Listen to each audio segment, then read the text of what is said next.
8টা বজাত আহিলে বাপৰে পানী টানি খাইছে নে নাই ইয়াতে কোনে কোনে ভাত নোখোৱাকৈ আহিছে হে ভগৱান ঠিক আছে আপোনালোকে সোনকালে ঘৰত যাব লাগিব সেইকাৰণে আজি মই বহুত দীঘলীয়াকৈ নকওঁ আপোনালোকৰ বাবে কেইটামান প্ৰয়োজনীয় কথা মই আজি কম আৰু মোৰ কথাখিনি আপোনালোকে ভাল কৰি শুনিব যাতে আমি ভৱিষ্যতলৈও এই আঁচনিৰ দ্বাৰা উপকৃত হৈ থাকিব পাৰোঁ আজিৰ সভাত আমাৰ মাজত উপস্থিত অসম চৰকাৰৰ মন্ত্ৰী অশোক সিংঘাল ডাঙৰীয়া সাংসদ ৰঞ্জিত দত্ত ডাঙৰীয়া সন্মানীয় বিধায়ক গণেশ লিম্বু ডাঙৰীয়া পৃথিৱীৰাজ ৰাভা ডাঙৰীয়া কিশোৰ উপাধ্যায় ডাঙৰীয়া তুলসী বৰঠাকুৰ ডাঙৰীয়া ঋতুবৰণ শৰ্মা ডাঙৰীয়া মৃদুস্মিতা হাজৰিকা ডাঙৰীয়ানী আমাৰ জিলা পৰিষদৰ মনীষা উপাধ্যায় ঢেকিয়াজুলি টাউন কমিটিৰ চেয়াৰমেন সুস্মিতা দেৱ তুলিকা শইকীয়া হেমন্ত ডেকা জিলাই আমাৰ অতিৰিক্ত মুখ্য সচিব কল্যাণ চক্ৰৱৰ্তী আমাৰ মাজত উপস্থিত জিলা আয়ুক্ত আনন্দ দাস MD ASRLM কুন্তলমণি শৰ্মা বৰদলৈ আৰু আজিৰ সভাত উপস্থিত ঢেকিয়াজুলিৰ বিভিন্ন গাঁৱৰ পৰা অহা ঢেকিয়াজুলি টাউনৰ পৰা অহা আই মাতৃসকল আৰু অতিকে শ্ৰদ্ধাৰ সুধীবৃন্দ পোনপ্ৰথমে মই আজিৰ সভাত উপস্থিত সকলো আই মাতৃকে মোৰ প্ৰণাম আৰু মোৰ নমস্কাৰ জনাইছো আজি আমি ইয়াত সমবেত হৈছো মুখ্যমন্ত্ৰীৰ মহিলা উদ্যমিতা আঁচনিৰ বীজ ধন বা চিট মানি সংগ্ৰহ কৰিবৰ বাবে এই আঁচনিখন আমি অসমৰ যোন স্থানলৈকে গৈছো আই মাতৃসকলে এই আঁচনিখনক লৈ যথেষ্ট উৎসাহ দেখুৱাইছে আৰু আজি আমাৰ ঢেকিয়াজুলিতো ৰাতিপুৱা 8 বজাৰ পৰাই আই মাতৃসকল ইয়াত সমবেত হৈছে আঁচনিখনৰ ধন সংগ্ৰহ কৰিবৰ বাবে এই আঁচনিৰ উদ্দেশ্য কি আপোনালোকে জানে যে আমাৰ অসমত 4 লাখ আত্মসহায়ক গোট আছে ইয়াৰ উপৰিও নগৰ অঞ্চলতো আমাৰ NURLMৰ অধীনত আত্মসহায়ক গোট আছে এই 4 লাখ আত্মসহায়ক গোটত 40 লাখ মহিলা জড়িত হৈ আছে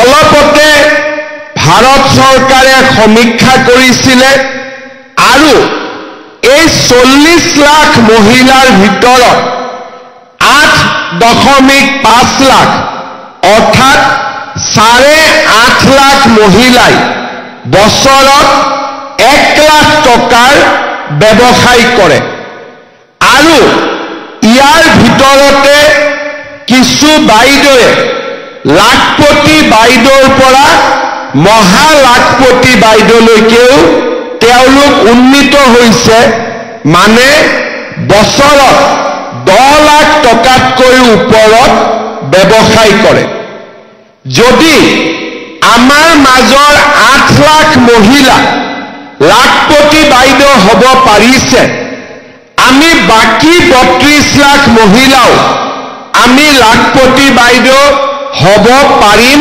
নে নোৱাৰিম আমি চাইছিলো যে আমাৰ মাইক্ৰো ফাইনেন্সত যেতিয়া আমি লোন লৈছিলো তেতিয়া সুদ ইমানেই বেছি আছিলে যে কাৰোবাৰ 23% 24% আমি ভাল কৰি ব্যৱসায় কৰিব নোৱাৰিলো কিন্তু আত্ম আত্মসহায়ক গোটত যেতিয়া আমি আপোনালোকক 25,000 টকা ৰিভলভিং ফাণ্ড দিলো, লাহে লাহে আপোনালোকে কাম কৰিলে, বহুকেইটা গ্ৰুপে বেংকৰ পৰা লোন ললে।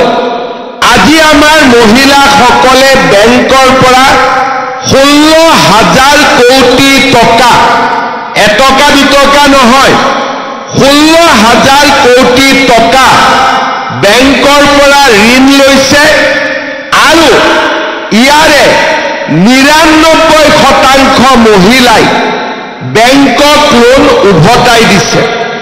তাৰ মানে আমাৰ মহিলাসকলক আমি যদি সুবিধা দিব পাৰো, অকল 8 লাখ মহিলাই নহয়, গোটেই 40 লাখ মহিলাই লাখপতি বাইদেউ হ'ব পাৰে। ঘৰত আমি মৌমাখি পালন কৰিব পাৰো, গাখীৰ উৎপাদন কৰিব পাৰো, আমি পিঠা পনাৰ ব্যৱসায় কৰিব পাৰো আৰু পৰিয়ালৰ যি ব্যৱসায় আছে তাৰ লগত আমি নিজকে জড়িত কৰিব পাৰো। আৰু সেই কাৰণেই আমি এটা সিদ্ধান্ত লৈছিলো যে আমাৰ গ্ৰুপত মহিলাসকলে সহায় পাই থাকিব, কিন্তু গাই গুটিয়া কৰিও আমি মহিলাসকলক সহায় কৰা আৰম্ভ কৰিম। তাৰ মানে গ্ৰুপটো চলি থাকিব আৰু লগতে আমাৰ মহিলাসকলেও ব্যক্তিগতভাৱেও তেওঁলোকে ব্যৱসায় বা উৎপাদনমূলক কামৰ লগত জড়িত হৈ পৰিব। যেতিয়া আমি আঁচনিখন হাতত ললো, 40 লাখ মহিলা, আমাক 4,000 কোটি টকাৰ প্ৰয়োজন হ'ব। আজি আমাৰ ঢেকিয়াজুলিত প্ৰায় 32,000 মহিলা ইয়াতে গোট খাইছে। ইমান ডাঙৰ মিটিং ঢেকিয়াজুলিত আগত কেতিয়াও হোৱা নাই, ইমান মহিলা থকা মিটিং, হয়নে নহয়? আজি ঢেকিয়াজুলিয়েও ৰেকৰ্ড কৰিছে যে 32,000 মহিলা একেলগে ইয়াত আহি উপস্থিত হৈছে। 10,000 টকাকৈ যেতিয়া আমি পাম, আমি 32 কোটি টকা চৰকাৰৰ পৰা আমি একেলগে লাভ কৰিম। এই টকাটো দি আমি কি কৰিম? আমি সকলোৱে এটা এটা মোবাইল কিনি ল'ম। হ'ব? কোনে কোনে মোবাইল কিনিব? হাত দাঙক।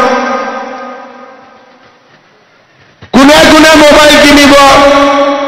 আচ্ছা, মোবাইল নিকিনো, পূজা আহি আছে, পূজাত বজাৰ কৰি ল'ম। কোনে কোনে পূজাৰ বজাৰ কৰিব? কোনেও হাত দাঙা নাই। আচ্ছা, কোনে কোনে এই টকাটো ভাল কামত খৰচ কৰিব? তেওঁলোকে হাত দাঙক। বাস, এতিয়া চবে হাত দাঙিছে। তাৰ মানে আমি বুজি পাইছো যে এই টকাটো চৰকাৰে আমাক কিহৰ কাৰণে দিছে। এতিয়া আমি মোবাইল কিনিলো, পূজাৰ বতৰত কাপোৰ কিনিলো, আমি ইমানতে এই আঁচনিখনত সামৰণি মাৰিলো। কিন্তু 3টা ৰাস্তা আমাৰ হাতত আছে। যদি 3টা ৰাস্তা দি আমি খোজ কাঢ়ো, অহা বছৰ আমি আকৌ একেলগে এনেকে গোট খাব পাৰিম। 3টা ৰাস্তা কি? যে আমি 10,000 টকাৰ আজি এখন চেক পাম। এই 10,000 টকা যদি 10জনীয়া গ্ৰুপটোত আমি জমা দিওঁ, আমাৰ 1 লাখ টকা হ'ব। আৰু বেংকে যেতিয়া দেখিব আপোনালোকৰ গ্ৰুপত 1 লাখ টকা জমা আছে, বেংকে আপোনালোকক আৰু লোন দিব আৰু গ্ৰুপটো আগবাঢ়ি যাব পাৰিব। দ্বিতীয়তে, যে নহয় মই গ্ৰুপত নিদিওঁ, মই নিজে কিবা এটা কৰিম। ভাল কথা, নিজে কি কৰিব? আমি এটা যিকোনো ব্যৱসায় কৰিম। মৌমাখি, গাখীৰ, মুৰ্গী, গাহৰি, সৰু পিঠা পনা বা তাঁতশালৰ কাম আমি যেনেকে বিচাৰো আমি এই 10,000 টকা আমি ব্যৱহাৰ কৰিম। তৃতীয়তে মই আৰু এটা সহজ উপায় দিছো যে মোৰ হাজবেণ্ডৰ বা মোৰ ঘৰৰ এখন দোকান আছে বা মোৰ ঘৰৰ কিবা ব্যৱসায় আছে, সেই ব্যৱসায়টো যদি আপোনালোকে এই 10,000 টকাটো খৰচ কৰে ঘৰৰ ব্যৱসায়টো ভাল হ'ব। তাৰমানে আমি গ্ৰুপত দিম, নহলে আমি নিজে খৰচ কৰিম, নহলে আমি ঘৰৰ ব্যৱসায় যি ব্যৱসায় ইতিমধ্যে আছে তাতে আমি টকাটো খৰচ কৰিম। এই তিনিটাৰ যিকোনো ধৰণে আপোনালোকে খৰচ কৰক, আমি অহা বছৰ আপোনালোকক আকৌ 25,000 টকাকৈ আমি আপোনালোকক দিয়াৰ ব্যৱস্থা কৰিম। আজি 10,000, তাৰ পিছত অহা বছৰ 25,000। বিশ্বাস আছে নে নাই মোৰ ওপৰত? আকৌ পাব বুলি বিশ্বাস আছে নে নাই আপোনালোকৰ? আছে? যদি মোৰ ওপৰত বিশ্বাস আছে, এই 10,000 টকা মই দেখুৱাই দিয়া 3টা ৰাস্তাৰ ভিতৰত খৰচ কৰক। অহা বছৰ আমি বেংকৰ লগত লগ লাগি আপোনালোকক 25,000 টকা দিম। আৰু 25,000 টকা যেতিয়া আপোনালোকে এনেকৈ খৰচ কৰিব, তাৰ পিছৰ পৰ্যায়ত বেংকৰ সৈতে লগ লাগি আমি আপোনালোকক আৰু 50,000 টকা আপোনালোকক আমি দিয়াৰ ব্যৱস্থা কৰিম। তাৰমানে 10,000 কণী পাৰিব 25,000 আৰু 25,000 কণী পাৰিব 50,000। বুজি পালে নে নাই আপোনালোকে? এতিয়া বুজি পালে? কিন্তু অহা বছৰলৈকে যদি যাৰ যাৰ ঘৰত 3টা বাচ্চা আছে আৰু যদি 4 নম্বৰটো হৈ যায় তেতিয়া কি হ'ব? তেতিয়া কি হ'ব? তেতিয়া পাম নে নাই টকা? পাম নে নাই? কোনে কোনে গম পায় তেওঁলোকে হাত দাগক। পাম নে নাপাম? নাপাম। এতিয়া কোনবাই কি ক'ব যে মামা মই কি কৰিম, আল্লাই দি দিলে, হয়নে? এতিয়া মই এটা কথা কৈছো, বাচ্চা আল্লাই নিদিয়ে, বাচ্চা কোনে দিয়ে? হাজবেণ্ড আৰু ৱাইফে মিলি বাচ্চাৰ জন্ম দিয়ে, হয়নে নহয়? এনে আল্লাহ ইয়াৰ মাজত কিয় আনিব লাগে? ভগৱানক কিয় আনিব লাগে? অৰ্থাৎ আমাৰ যদি ঘৰত বাচ্চা জন্ম হয়, আমি বাচ্চাক স্কুলত পঠাব লাগিব, বাচ্চাক পঢ়াব লাগিব। আমি ক'ৰ পৰা উদ্যমিতা কৰিম, ক'ৰ পৰা আমি প্ৰডাকশ্যন কৰিম? বাচ্চা গাখীৰ খুৱাই থাকিব লাগিব, আমিতো কাম কৰিব যাব নোৱাৰো, হয়নে নহয়? সেইকাৰণে যিসকল এই আঁচনিৰ লগত জড়িত হৈ থাকিব, তেওঁলোকে যদি জনজাতীয় লোক হয়, আমাৰ চাহ বাগিচাৰ মোৰ বাইদেউসকল আহিছে, তেওঁলোকৰ কাৰণে 4টা আৰু আমাৰ কাৰণে 3টা হ'ব। পিছত কোনেও আল্লাহক দোষ নিদিব, ঠিক আছে? আল্লাহক ইয়াত নানিব আৰু, ঠিক আছে? ইয়াতে মামা থাকিলে হ'ল আৰু এইটো আঁচনিত। ইয়াত আৰু আল্লাহক লৈ আহিলে আল্লাহ কষ্ট পাব। আল্লাহৰ বহুত কাম থাকে, ভগৱানৰো বহুত কাম থাকে, হয় নে নহয়? সেইকাৰণে আজি গৈ হাজবেণ্ডসকলক ক'ব যে যি হ'ল হ'ল, আজিৰ পৰা আৰু একো নহ'ব, হ'ব?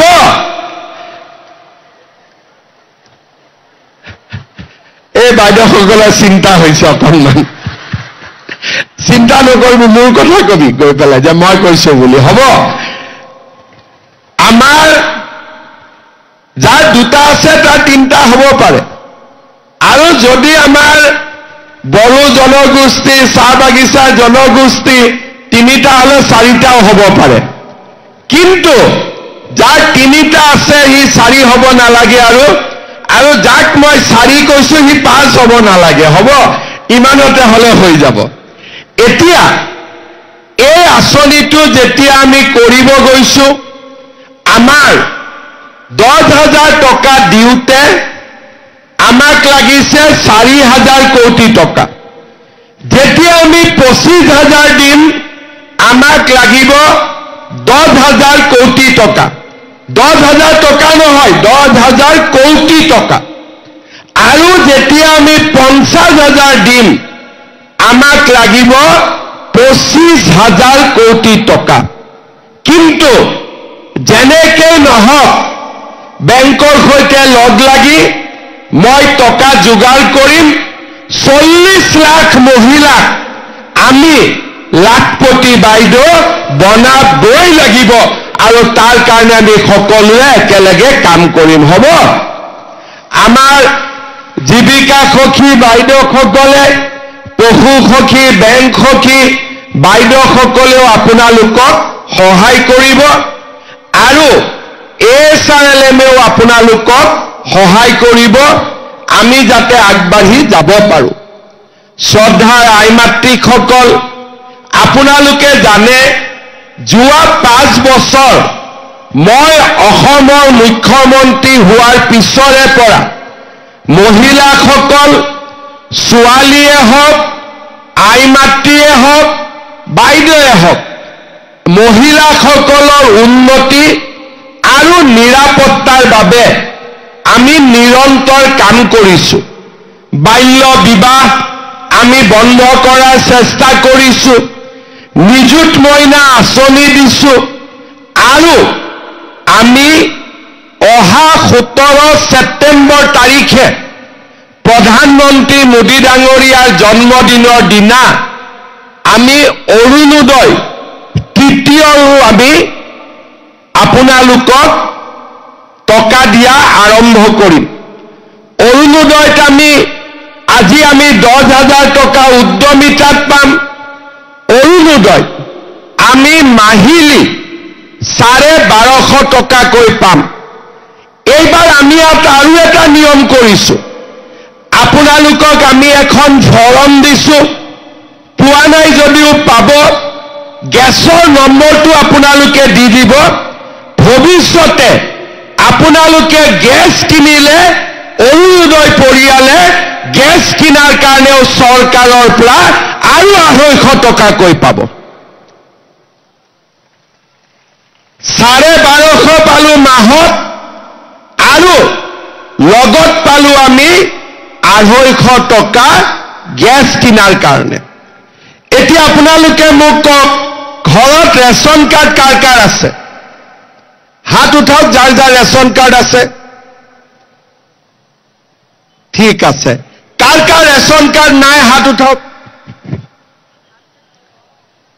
অকণমান মানুহৰ ৰেচন কাৰ্ড নাই, তেওঁলোককো অশোক সিংগালে ৰেচন কাৰ্ড দিয়াৰ ব্যৱস্থা কৰিব লাহে লাহে। সকলোৰে আমাৰ ৰেচন কাৰ্ড আছে। এতিয়া ৰেচন কাৰ্ডত আমি ইমান দিনে চাউল পাইছিলো। 1 নৱেম্বৰৰ পৰা ৰেচন কাৰ্ডত চাউলৰ লগতে আপোনালোকক আমি কম দামত দালিও দিম, নিমখো দিম, আৰু চেনিও দিয়াৰ কাম আমি আৰম্ভ কৰিম। তাৰ মানে নিযুত মইনা পালো, অৰুণোদয় পালো, মহিলা উদ্যমিতা পালো, গেছৰ কাৰণে 250 টকা পালো, আৰু লগতে ৰেচন কাৰ্ডৰ দোকানত আমি দালি, নিমখ আৰু চেনিও চৰকাৰৰ পৰা কম দামত পোৱা আমি আৰম্ভ কৰিম। আগতে কেতিয়াবা কংগ্ৰেছৰ চৰকাৰ থাকোঁতে মহিলাসকলে ইমান সুবিধা পাইছিলে নেকি? একদম সঁচা কথা কওক, পাইছিলে নেকি? পাইছিলে নেকি? অহাবাৰ কাক ভোট দিব লাগিব? কাক ভোট দিব লাগিব? কাক ভোট দিব লাগিব? যেতিয়া অহাবাৰ আপোনালোকে আকৌ বিজেপি চৰকাৰ আনিব, এনেকৈ আপোনালোকে আগবাঢ়ি গৈ থাকিব পাৰিব। আজি আমাৰ এই সুন্দৰ মিটিংখন অশোক সিংঘাল ডাঙৰীয়াই ইমান ধুনীয়াকৈ আপোনালোকক মাতি আনি আপোনালোকে যাতে অৰুণোদয় পায়, মহিলা উদ্যমিতা পায়, এই গোটেই ব্যৱস্থাবিলাক অশোক সিংঘাল ডাঙৰীয়াই আপোনালোকক কৰি দিছে। অহাবাৰ অশোক সিংঘালক ভোট দিবনে নিদিয়ে? একদম লাহেকৈ কৈছে, দিবনে নিদিয়ে? আৰু অলপ ডাঙৰকৈ কওক যাতে মোদী ডাঙৰীয়াই শুনা পায়। অশোক সিংঘালক ভোট দিবনে নিদিব?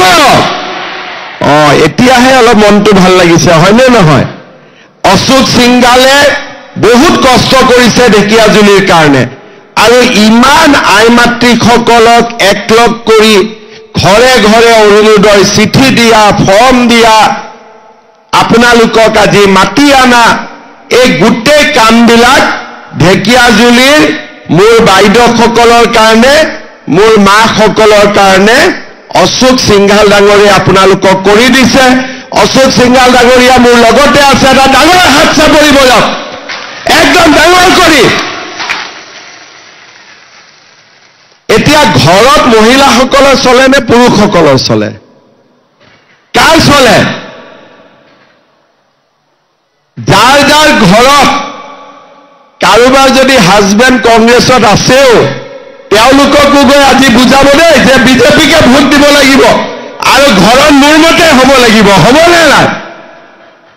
কাৰণ ঘৰখন আধা আধাত চলিব লাগে। মহিলাসকলৰো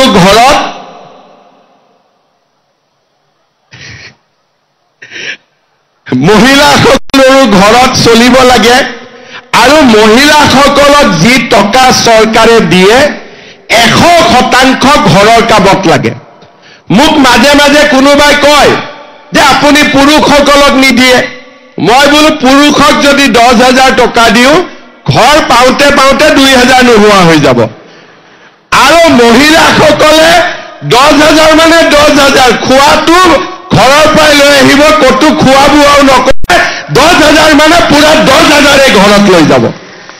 ঠিক কৈছো নে নাই? মই সেইকাৰণে মই অৰুণোদয়ো মাকসকলৰ একাউণ্টত দিওঁ। ইচ্ছা কৰিলে দেউতাসকলকো দিব পাৰো, কিন্তু মাকৰ একাউণ্টত দিলে 100% ঘৰৰ কামত লাগে। আৰু আমি ল'ৰা মানুহ, ডেকা মানুহ, আজি যদি মোক কোনোবাই 10,000 দিয়ে, গুৱাহাটী গৈ পাওঁতে 3,000 নোহোৱাই হৈ যাব। সেইকাৰণে আমি যি টকা পইচা দিওঁ, মোদী ডাঙৰীয়াই আমাক সদায় কয় যে 100% মহিলাৰ একাউণ্টত দিব লাগে। এতিয়া ইয়াতে 32,000 মহিলা আছে, আমি কেনেকে টকাটো পাম? চেকটো লৈ আজি ঘৰত যাবই লাগিব, নহলেতো ঘৰৰ মানুহে বহুত জোকাব আমাক যে গৈছিলি নহয় 8টা বজাতে, ক'ত চেক? ক'বনে নক'ব? গতিকে আজি যেনেকে নহওক চেক লৈ যাবই লাগিব, হয়নে নহয়? সেইকাৰণে মই এটা সহজ ব্যৱস্থা কৰি দিছো। আমাৰ ঢেকীয়াজুলি সমষ্টিত 350 ভিঅ আছে, সেলফ হেল্প গ্ৰুপৰ ভিঅ আছে 350। বাইদেউসকল তাতে থিয় হৈ আছে। মোৰ মিটিঙৰ পিছতেই আমি 350 ভিঅক আমি চেকখিনি দি দিম, আৰু ভিঅসকলে আমাৰ গ্ৰুপৰ সভাপতিৰ হাতত লগে লগে দিব, আৰু গ্ৰুপৰ সভাপতিসকলে লগে লগে ইয়াত বহি থকা আই মাতৃসকলক চেকখিনি দি দিব। 1.5 ঘণ্টা 2 ঘণ্টাৰ ভিতৰতে আমাৰ বিতৰণৰ কাম হৈ যাব। চেক লৈহে ঘৰত যাব, ঠিক আছে? চেক নোলোৱাকৈ ঘৰত যাব নেকি? কাৰোবাৰ ইচ্ছা আছে নেকি চেক নোলোৱাকৈ? গতিকে চেকখন লৈ যাব, ভিঅ আমি চেক প্ৰথমতে ভিঅ'ক দিম, ভিঅ'ই গ্ৰুপৰ সভাপতিক দিব আৰু গ্ৰুপৰ সভাপতিয়ে আপোনালোকক দিব। এই চেক আমি নলবাৰীত দিলো, জাগিৰোডত দিলো, বিহালীত দিলো, ধুবুৰীত দিলো, মাৰ্ঘেৰিটাত দিলো, পাথাৰকান্দিত দিলো। একাউণ্টত কাৰো নাম ভুল অহা নাই। যি ফৰ্মত আপোনালোকে নাম দিছিলে সেই নামতে চেক বনিছে। কিন্তু তথাপিতো কাৰোবাৰ নাম যদি চেকত ভুল কৰি আহে চিন্তা নকৰিব, ভিঅ' বাইদেউসকলক দি দিব। তাৰ পৰা আমি চেকখিনি ঘূৰাই লৈ 7 দিনৰ ভিতৰতে আপোনালোকক আকৌ নতুনকৈ আমি চেকখন দি দিম। কিন্তু ভুল নহয়, কাৰণ আপোনালোকে যেনেকৈ নাম লিখিছে আমি মাত্ৰ ফটোহে তুলিছো, আমি নতুনকৈ লিখা নাই। বাইদেউসকল 12টা বাজিলে আৰু আপোনালোকে 2-3টা বজাৰ আগতে ঘৰত যাব লাগিব। সেইবাবে মই বহুত দীঘলীয়াকৈ নকওঁ, গেছৰ চিলিণ্ডাৰৰ ফৰ্মখন সোনকালে ফিল আপ কৰি দিব, কাৰণ এতিয়া গেছৰ দাম 950 টকা। 250 টকা আমি দিলে 700 টকা হ'ব। যোনে 550 চিলিণ্ডাৰ পাই আছে 250 টকা আমি দিলে সি 300 টকাতে গেছৰ চিলিণ্ডাৰ পাই যাব। মই আৰু বিশেষ দীঘলীয়াকৈ নকওঁ, পুনৰ এবাৰ আমাৰ ASRLMৰ বিষয়া কৰ্মচাৰীসকলক ধন্যবাদ জনাইছো। জীৱিকা সখী বাইদেউসকলক, বেংক সখী, পশু সখী, মাষ্টাৰ বুক কিপাৰ সকলোকে মই ধন্যবাদ জনাইছো। আৰু আজিৰ সভাখন ইমান ধুনীয়াকৈ অৰ্গেনাইজ কৰাৰ বাবে অশোক সিংঘাল ডাঙৰীয়াক আকৌ এবাৰ ধন্যবাদ জনাইছো। আৰু সকলোৱে যেন অহাবাৰ ইলেকশ্যনত অশোক সিংঘালক ভোট দিয়ে, হ'বতো? দিবনে নাই চবে? মোৰ লগত একেলগে ক'ব, ভাৰত মাতা কি, ভাৰত মাতা কি, নৰেন্দ্ৰ মোদী, নৰেন্দ্ৰ মোদী, অশোক সিংঘাল, অশোক সিংঘাল। বহুত বহুত ধন্যবাদ। আকৌ লগ পাম, গাঁৱত লগ পালে পিঠা তিঠা খুৱাব, ঠিক আছে? হ'ব। আৰু কাৰোবাৰ গাঁৱত যদি বেছি দুপৰীয়া যাওঁ ভাত পানীও খুৱাই দিব, খাই ল'ম একেবাৰে, হ'বনে? ঠিক আছে, বহুত বহুত ধন্যবাদ। জয় হিন্দ, বন্দে মাতৰম।